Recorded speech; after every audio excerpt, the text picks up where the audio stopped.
Welcome to the All-Star Networking Podcast. It's the show where you hear from a new expert each week on how to build an all-star network, increase business sales, grow careers, find a job, or enrich your life. Let's get it started. From the Midtown Global Market in Minneapolis, here's your host, Kathy Paper. Good morning. Happy lunchtime, everyone, or afternoon or evening or whenever you're listening to this awesome All-Star Networking show. I am Kathy Paper here with the trusty producer, Matt Tell. Come on, Matt, get those headphones on. We got to make sure the sound is really good. We are recording. We're recording live, and then we make a couple tweaks just in case it's really loud here at the market. I think I told everybody who I was, right? I said I'm not feeling the greatest, but today my guest is my awesome former neighbor, Marshall Saunders. Marshall, say hello and let everyone know what you're up to these days and maybe what you're thinking about for lunch, a couple different options. Yeah, right. Well, hello, and thank you for having me. You know, we're not neighbors anymore because I moved up to Canada, basically. Yeah. North Branch, Minnesota, which is a long way away. But what I do is I own a company called One Over Images. What we are is a media company, and we concentrate primarily on the real estate space. So we take the listing photos that you see on a lot of listings. We take 3D virtual tours. We create floor plans of homes for sale, listings. We work with listings, rentals, all sorts of things. Excellent. And that builds on, you know, from 1990 to 1998, I owned a video production company where we did all sorts of media. And then from 1998 to 2014, I was a real estate agent and real estate broker. So this kind of combines both of my careers into one space where I work in real estate, and then I also get to do the multimedia, all that sort of fun stuff, and play with all the equipment that I own anyway, so I might as well do something with it. So that's what I do, but I also do a lot of real estate investment as well. Nice. Okay, so I had forgotten or maybe didn't know. So after McAllister, you then did the video production company. Matt, I got a technical question for both of you, actually, because Marshall, I know you also do some podcast work. What's the policy on interrupting someone in a podcast? Like if I got excited when he said, a video production company, can I interrupt? I'd say. Because I feel like I'm a little like the baton. Like you need to talk and then I talk. I think interrupting is okay. Interrupting's okay? Okay, good. Well, I was getting a little stiff. So now I won't be so stiff and formal.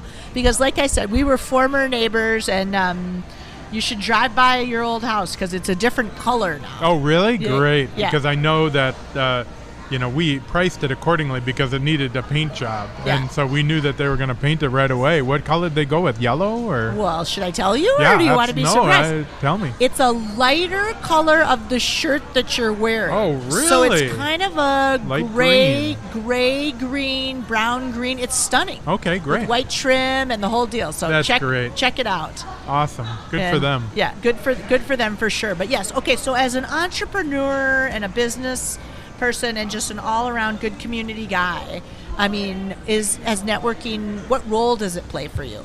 Well, networking for me is not only important, but it's absolutely essential. I don't do a lot of advertising. I really don't. I use my network to get business, to tell people about. I was looking at my website. We have a lot of business. I mean, I'm constantly working, and we have 7 freelancers that do audio and video and photography for us. And I think I looked at the stats on my website, and I have like 100 visitors over the last year, like almost nothing. Not many. No one goes to my website, and which is fine. I don't use it like that, but it just goes to show that I'm really not out there kind of trying to funnel a lot of business through that.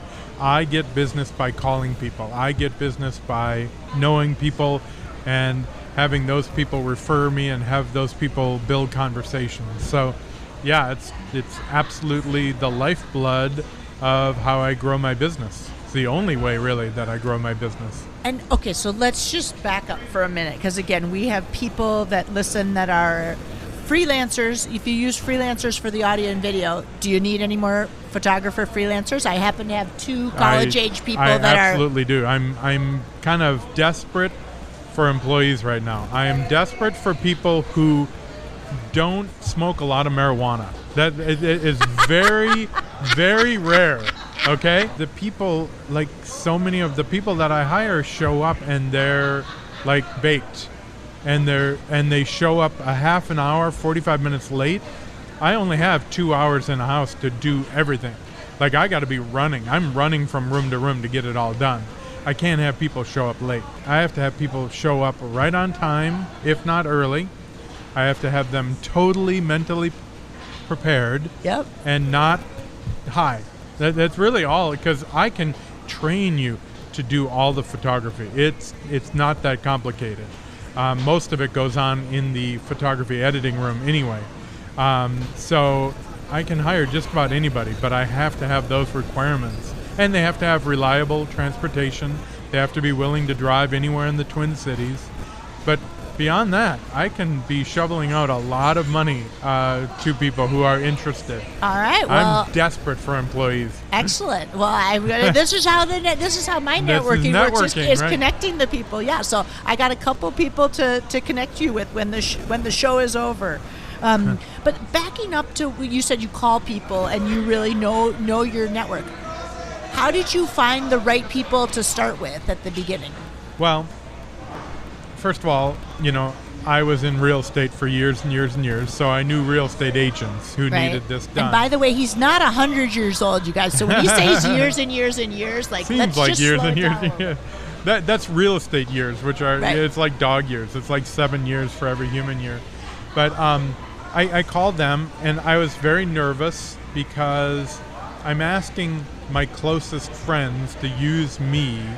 And if you know real estate, you know that the pictures are everything.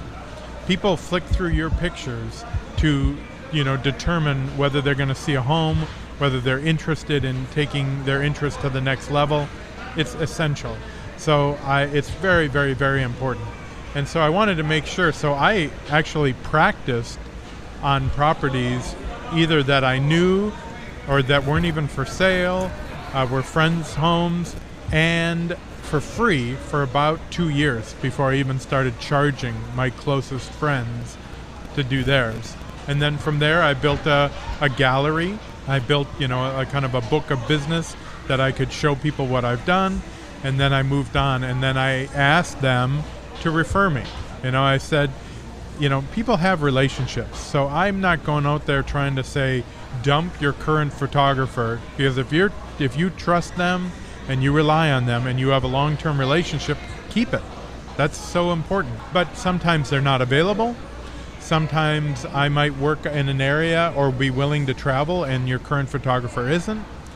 Maybe I have certain services that they don't offer, like drones and 3D tours and floor plans and stuff like that. And when you need those, please use me as a resource. And then you slowly work, and then as you gain a client, you ask for a referral. You gain a client, you ask for a referral. And the beautiful thing about working through networking and growing your business through networking is that you have control of where your business grows and how it grows.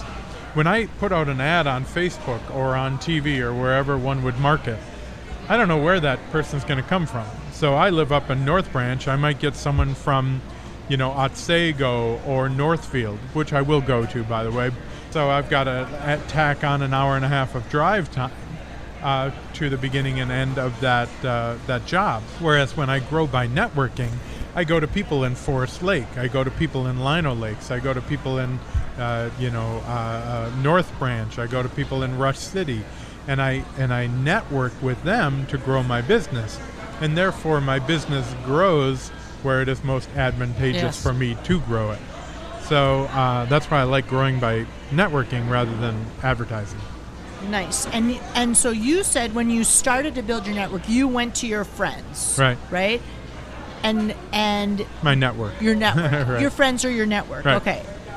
The friendliest people in my network. Friendliest my people. closest friends aren't in real estate, so they would be of no advantage. But Okay, so you did a little bit of, just to break it down, right? Right. You did a little bit of looking at your network to say, these are the people that I think would be interested in my new service. Right. And then the friendliest ones. Right. I wanted to start with 10 core Did you put a number on it? Yeah. You did, okay. So I wanted to have 10 core customers. Those 10 core customers would do at least 12 listings a year because it's a listing game. It's not a buyer game.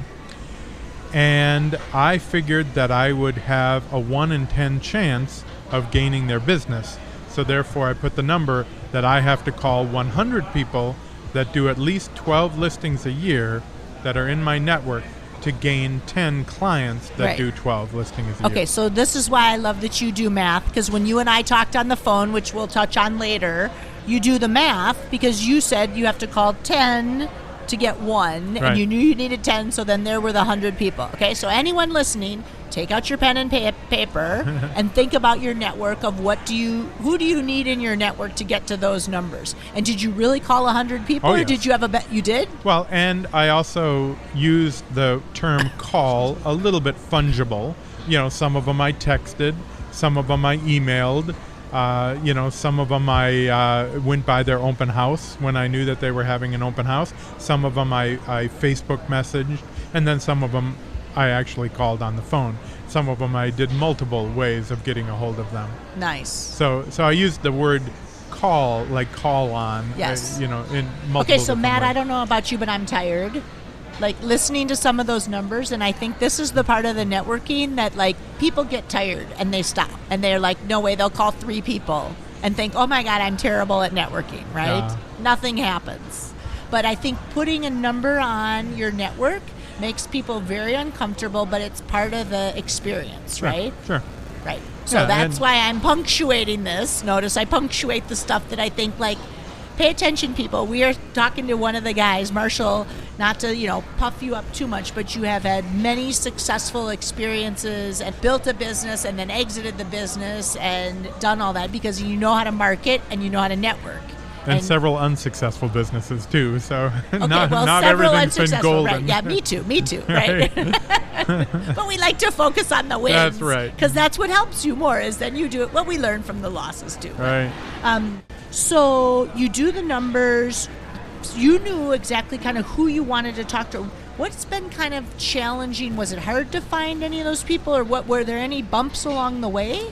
I'd say the biggest bump is, like I was talking about, asking people that I'm really friendly with to kind of putting them in an uncomfortable position because we are friends. I'm asking for their business and asking them in the real estate world to do something really challenging, which is to find a new vendor and use a new vendor.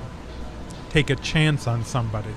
That is really uncomfortable. And I really prefaced all of my conversations with, please understand that if you never ever use me, I will totally understand. I was a real estate agent. I was a broker. I know that it would take a lot for me to forego a relationship that I trusted and that I used. But please understand, if you have that opportunity, I would like to throw my hat in the ring, okay? And, so that was the biggest bump, is kind of getting over that level of uncomfortability with asking people who you're really friendly with to do you a favor and risk their business by giving you business. That's a little scary, yeah. Right, of course it's scary, but you also, you wouldn't have gotten into this if you didn't, like you said, you had, 8 years of experience in video production, and then you knew what you were doing, and, it wasn't like, you believe in what you're selling to people. I do, but, but there's also the seller in this mix, and I had a very good friend, actually my closest friend in my network. This actually happened about a year into my business, so it wasn't right away. The seller hated my photos and actually asked him to use another vendor and go to somebody else because they hated that photographer so much. Wait, the seller hated your pictures? Right, yeah. Oh. And, and so here is a friend who trusted me with their business. Now, luckily, we had 30 or 40 great experiences together, and we have worked since together. So, Right. It wasn't, but boy, if that had happened earlier on, boy, oh boy, it would have been really a blow to my confidence and really a blow to his confidence in our relationship. And the worst part about this, the thing that makes this so awful is the pictures from the other company were better. I looked at them and they were nicer than my pictures, and it was like, oh man, I would have loved it if they were just the same. Yeah. Like, oh, Yeah. She had some weird, bug about those pictures, sunset photos or twilight photos. Right. Oh my gosh, they were gorgeous. And I have a bunch of excuses that I had a bad night, it was kind of rainy, I only had one night to do it, blah, blah, blah, all sorts of excuses. But the fact is, they were gorgeous, Right. and compared to mine. And that was what made it the most painful thing of all. Well, or that's one way of looking at it, but this is me as the coach or advisor. It's like, then you learn, okay, Right. what are you going to do, right? Did. What are you going to do to make it better? But I promise you, I take just as good at twilight photos now because that was my obsession for the next 6 months is I'm going to do this better than anybody. But it's an interesting point. I think about people that I've referred to my network, and I've had a few people where you refer them and then they don't represent you very well. Right. So in some ways, your friend did you a favor by saying, "Hey, my seller wants to use," Right. because then you could get your whatever. You could get your pictures better. You could improve. Right. I see a lot of people don't give the feedback. So like in Right. my instance, I networked somebody that was looking for a job to 2 separate people, Mm-hmm. and this person must have been like the worst conversationalist that both of them picked up the phone and called me and said, "Don't ever refer somebody like that to me again." Oh, wow. And I was like, okay, well, that's kind of a problem. So, Sure. Again, Right. Nobody's perfect, right? Right. So that's why a network is you want them to tell you the truth, and, we all have things to work on. Or, Right. For me it was I called the person looking for work and said, you're representing me. Right. I need to understand what happened, right? Because there are Right. 2 sides to every story. And then, then I now when I give people to go talk to somebody, I do say, please be respectful. This is my relationship. Sure. When you show up, will you represent me well? Right. And, I explain a little bit. And for me, that was a lesson in vetting. Right. Are you letting people there? Right. So I know you were really involved in your church, Yeah. or in the school, where we met through the kids' school. Is sort of how do you keep a diverse network? That's interesting. I got to admit that I don't think I have a very diverse network. I'm very much in real estate, and I think if someone came to me and said, how do I start manufacturing shoes in China or something like that, I'd be like, I have no idea. I don't have that kind of rich where this person's in this business and this person's in this business. Well, you could call me then. Yeah, right. Okay. Well, that's my network, right? Yeah, I'd call someone who does have a rich network, yeah. But I guess, that doing that method, I got a lot of, now this is when I was networking for real estate clients, people who would buy and sell real estate through me. I was very involved with a number of charities at the University of Minnesota in their medical school. Oh. And I did. Why the medical school? Well, my dad died of cancer, and he was very interested in, kind of things that would help cancer. Oddly enough, he died of colon cancer, but he was interested in other forms of cancer, but pancreatic cancer in particular. And of course, I was on this pancreatic cancer thing, and it was so fun because we had to raise. The whole thing, the whole school. The building is built now, but we had to raise $1 billion. Oh, whoa! So it was called the Vision 2017 campaign, and we started it in 2010. And our goal was to raise $1 billion. So then it divided into 4 groups. So I was in the cancer group, right? So we only had to raise $250 million, right? Literally. The day after this committee was formed, the Masons called us and gave us $225 million. What? and so that's why it's called the Masonic Cancer Center.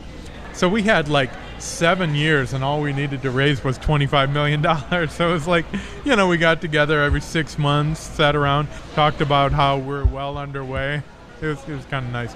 But anyway, on that, I got to know Deborah Powell. At that time, she was the head of the medical school. I sold her a home for like $3 million in Hopkins. All the department chairs, Selwyn Vickers, who came up here, who had a specialty in pancreatic cancer, Ashok Saluja, his second kind of vice chair of surgery, excuse me. I mean, I sold all these people homes, as well as working on this. Right. And so that was a way of networking, and I really didn't go in there. I was not pounding on the doors. I was not calling them, hey, you want to buy a home? You want to buy a home? I just made known that is my company, you know, and oftentimes the lunch that we had was catered by Remax Results, which was my brokerage, and that's how I networked there. Nice. But ultimately, and I'm sorry for your loss of your father. I didn't know it was colon cancer. Yeah. I go to colon cancer fundraisers and know what the U does, and we're here right next to Alina. It's a serious one. In fact, I just saw Katie Couric said everyone should get tested at 45. Yep. I had my first one at 38. Well, you did a good thing then to help to build that buildings, and there's our PSA for good. That's right. Do your colonoscopy. Get your PSA levels right. Right. All of that. So how did you, when you decided, again, you're busy raising a family, running your business, managing all the realtors. How do you decide what activities to participate in? I mean, I'm lucky to get your time. I feel lucky to get your time today, although I know you'd rather be like flying a drone around. Have you done a drone above the building? Could we hire you to do some drones above Midtown Global? Good. Okay. I have it in my car, we have drone actually. Day? I got a new event for us, Matt. We're going to have drone day. Well, you talked earlier about the numbers, and I am a numbers person when it comes to networking, though math was not my strong suit by any means. But I follow a book, I think the greatest business book ever made in the history of mankind is The Kaizen Way, Kaizan. It's a Zen Buddhist thing. It is a short read. It is probably a half an inch thick in hardcover. But The Kaizen Way is basically anything, no matter what your goal is, no matter how crazy huge it is, anything can be accomplished by breaking down your goal into doable, digestible action items every single day. Let's say I'm a car salesman, and I work at Bentley, right? And I sell Bentleys, and I say I want to make $300,000 a year, and on every Bentley I make $3,000. I have no idea if these numbers are. The Bentleys are the fancy ones. That's the one that Arthur drove, right? In the movie Arthur? Yes, that's right. Okay, so let's just give him $10,000 for easier math. Okay, $10,000. So that means I need to sell 30 Bentleys a year to make my goal, right? Okay, so now my goal is not to make $300,000 a year, because that is an amorphous goal that has no handle to it. Right? Now my goal is not to make $300,000. My goal is to sell 30 Bentleys. Then I retract it from there. Okay. So if I call, first of all, I have to know who my target audience is, who is my target, and if I call, if I contact, if I have a relationship with 1,000 of them, how many do I sell? What is my ratio of contacts versus sales? So then, let's say I have to contact 100 people to sell one Bentley. So now, if I'm going to sell 30 Bentleys, I have to contact 3,000 people. Yep. Okay? So now, again, my goal is retracted. My goal is not to sell 30 Bentleys. How am I going to sell 30 Bentleys? That goal doesn't have a solid enough handle. So now my goal becomes contact 3,000 people that fit the demographic, that fit my target audience. Okay, so how am I going to do that? Well, let's say I'm going to work 200 days a year. Now the math becomes hard. It's 3,000 divided by 200. It's not something. Right. No. I'm with you. What, though, 1,500, yeah. right? No, but I'm with you Or- because in terms of you got the 3,000 people, you found the right people, and then Right. you know how many people do I have to say. Let's just say I'm working. Right. What'd you say? 200. Let's say 200 300 days. days, Let's yeah. say 300 days. Well, but you You're got to just understand. getting started. There's going to be a lot of days that are busy. What I oftentimes caution people: don't put too many days on the rotation. Right? You got to take out time for vacations, when you're sick, when you don't want to call, when it's not a good time to call, stuff like that. But anyway, divide the number of people you got to contact by the number of days that you are going to contact. So now we've redacted it again. My goal is not to contact 3,000 people. My goal is to make X number of phone calls or contacts, substantive contacts where I'm actually interacting with somebody this number of times a day for this number of days. My to-do list is made out for me. I got my list of people that I'm going to contact. I've done my demographic study. I know exactly how many people. Now I know I got to make 15 phone calls today. My to-do list is set up. My agenda for every day is laid out on a platter for me, so I don't have to worry about how many, making these 3,000 contacts, making 300,000 a year, selling this number of cars. That's done for me. But don't you think, I'm listening to this and I didn't do the math, and Matt made us turn off our phones, so I can't do the math, and I don't want to do poor math on this show. I love the breaking it down, and I'm going to check out this book, The Kaizen Way, but where do I find the people? Well, so just again, with some of your expertise, if you always seem to be kind of in the right place at the right time or the right room, you said the person who has the demographic. Like, do you think about then what would you join? If you were selling the Bentleys, would you play golf or would you buy a list? Or now I'm getting into marketing. Well, and I think I'm shifting gears. Well, first of all, so you search your own network. You search every Facebook, every person that you know or have any contact with, how many of them will fit into those demographics. Then you lean into usually the company you work with. Like in my case example, Bentley. I'm sure that the Bentley Corporation or whoever owns them in the United States has access to demographic studies and lists and so on. And then, of course, for real estate, you go in and look in tax records of who lives there, right? And if you don't know their phone number, and if you can't reverse engineer that, you search for them on Facebook, you send them messages there, or send them a handwritten note. You have their address. When it comes to real estate, you know where people live. Right. And go, hey, you don't know me. I'm Marshall Saunders. Handwritten envelope, never ever pre-printed, because people are just going to toss that, right? Okay, wait. Hold on, because I got timeout on two things. Right. Or timeout meaning you said real estate, look into the tax record. So you are so prepared with finding the right people or doing that. And then the second one, because I've gotten a handwritten note from somebody that you trained to help sell houses, and it worked, right? Right. So say more about the handwritten note, and how do people get over there? What if they have bad handwriting? I have what if the worst.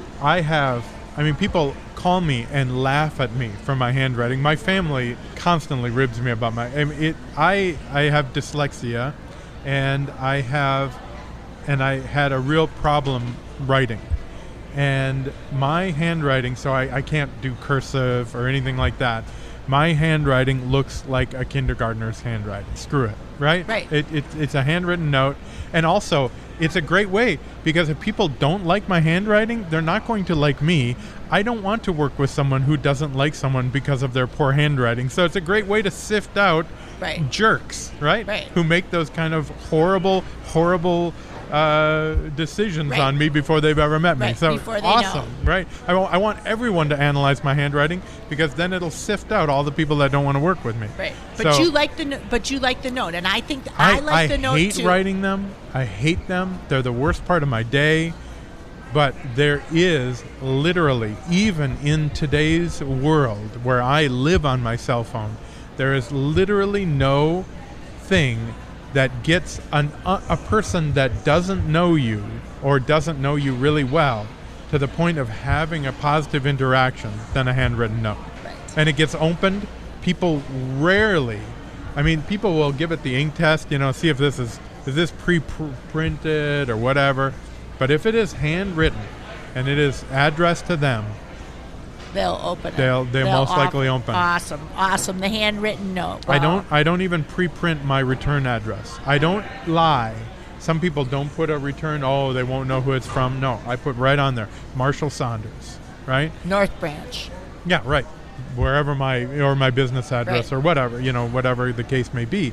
But I don't lie about who it's from, and I say right. And That's and awesome. I put in there, and I make it short, and if it was a cold call, like if I was in the Bentley situation, listen, I work at Bentley Maplewood, and you fit the demographics of a person that would like this type of car. I don't know if you've ever seen a Bentley or driven one, but if you at all are interested or you know someone who might be interested, please call me or email me or write me back or Yes. have whoever might be interested do it. And if you do that enough times, 9 out of 10 of them are going to get thrown in the wastebasket. But 1 out of 10, if you write 10 a day, you've made one possible customer Right, but every we got day. our numbers. We got our numbers Right. to hit. So this is awesome because we got to hit our numbers. Right. So writing the handwritten note or getting to those, I'm only selling 30 Bentleys, so Right. 30 of those notes get through. So Right. that would be great. All right, well, before we wrap up on the show today, you got to give me the top 3 places you're thinking of wanting to have for lunch here at the Midtown Global Market. Well, Los Ocampos. Okay. Right? Excellent. And then the sushi place. In-town sushi. Yes. Right? Yep. And then the Mediterranean place that's like half a hallway down from the sushi place. Yes. Looked really good. Yes. Those all are looks- very, very good choices. Very I good defy choices. anyone to come into this space, though, and not be ravenously hungry. I'm so hungry right now. Just these smells are driving me insane. It's awesome. Awesome. Wait till you hear, there's Matt's, you got lots of good music coming, so people want to find out more about the Friends of the Global Market, they can.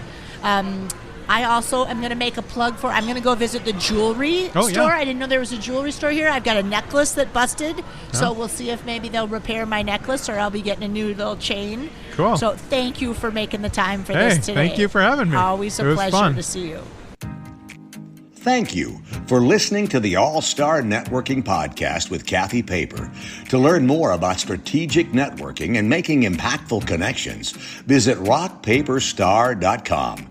Please join us in supporting the Midtown Global Market as a vital community resource that supports small business, cultural diversity, and free or low-cost programming. Reach us at friendsofglobalmarket.org.